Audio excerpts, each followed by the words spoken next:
স্বাগত ডিবিসি সংবাদে। আপনাদের সাথে আছি ইশরাত জাহান। শুরুতেই জানাবো মার্কেন্টাইল ব্যাংক সংবাদ শিরোনাম।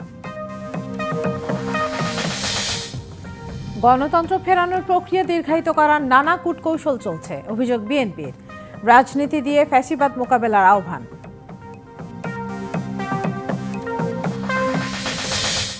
ভালো নির্বাচন উপহার দিতে জাতির কাছে প্রতিজ্ঞাবদ্ধ ইসি। দেশে ভোটার 12,37,32,274 জন। চূড়ান্ত তালিকা জুনে। সাবেক সেনা কর্মকর্তা সাইফুল আলমের বাসায় দুদকের অভিযান, প্রায় 2.5 কোটি টাকা জব্দ।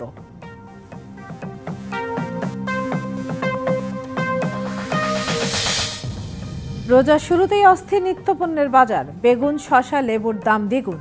বোতলজাত সয়াবিনের সংকটে খোলা তেল বিক্রি হচ্ছে 200 টাকা কেজি।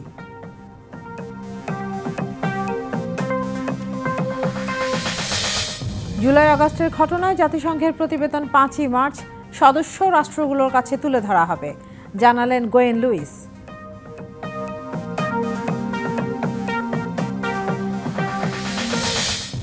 কাল থেকে মাঠে গড়াচ্ছে Dhaka premier division cricket league.